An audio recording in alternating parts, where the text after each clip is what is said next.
Nellore rural నియోజకవర్గం 17వ division Akuthota నుండి YCP పార్టీని వదిలి రూరల్ ఎమ్మెల్యే కోటంరెడ్డి శ్రీధర్ రెడ్డి సమక్షంలో టీడీపీ కండువా కప్పుకోవడం జరిగింది. అనంతరం ఎమ్మెల్యే కోటంరెడ్డి శ్రీధర్ రెడ్డి పార్టీలో చేరిన గోపి, కళ్యాణ్ వారి మిత్ర బృందాన్ని కండువా కప్పి సాదరంగా పార్టీలోకి ఆహ్వానించారు. ఈ కార్యక్రమంలో టీడీపీ రాష్ట్ర నాయకుడు కోటంరెడ్డి గిరిధర్ రెడ్డి, చక్రధర్ రెడ్డి, 17వ డివిజన్ ఆకుతోట ఇన్ఛార్జ్ దత్తు మరియు తదితరులు టీడీపీ కార్యకర్తలు పాల్గొన్నారు. చాలా సంతోషం.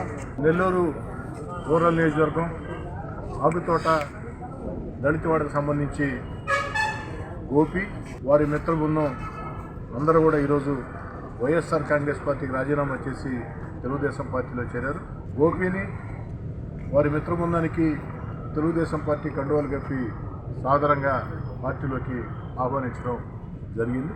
తెలుగుదేశం పార్టీని నన్ను నమ్మి నెల్లూరు రూరల్ నియోజకవర్గంలో తెలుగుదేశం పార్టీలో చేరుతున్న ప్రతి ఒక్కరికి కూడా మాట ఇస్తూ ఉన్నా ఈ అందరి ఆకాంక్షలకి అనుగుణంగా పనిచేసి ఒక పక్క ప్రజా సమస్యల పరిష్కారం, అభివృద్ధి కార్యక్రమాలు, చంద్రబాబు నాయుడు గారు చేసే సంక్షేమ పథకాలు, వీటన్నిటికి తోడు కష్టం చేసే కార్యకర్తలకి, కష్టం చేసే నాయకులకి, నిరంతరం ప్రజల్లో ఉన్న నాయకులకి నెల్లూరు రూరల్ ఎమ్మెల్యే కార్యాలయం ఎప్పుడూ కూడా ప్రోత్సాహంగా ఉంటుంది.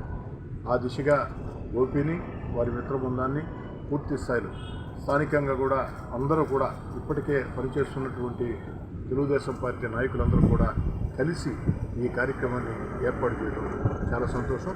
ఈరోజు మేము బూటకపు రాజకీయాల నుంచి, అబద్ధ రాజకీయాల నుంచి బయటకు వస్తే నిజమైన నాయకుడు చెప్పిన మాట కోసం, ఎంత దూరమైన కార్యకర్త కోసం ఎంత దూరమైన పనిచేసే నాయకుడైనటువంటి శ్రీధరన్న గారు మరియు గిరిధరన్న అన్నగారి యొక్క ఆధ్వర్యంలో మేము టీడీపీలో జాయిన్ అయినందుకు చాలా సంతోషంగా ఉంది. మేము మరియు మా మిత్రులు కళ్యాణ్, నాని, మనోజ్ ఇట్లా మా వాళ్ళందరూ కలిసి 50 మందిగా ఈరోజు టీడీపీలో జాయిన్ అవ్వడం మాకు ఎంతో సంతోషంగా ఉంది. అన్నగారి యొక్క అడుగుజాడల్లో, శ్రీధరన్న గారి యొక్క అడుగుజాడల్లో వారి ఆదేశాల మేరకు పనిచేస్తామని తెలియజేస్తాం.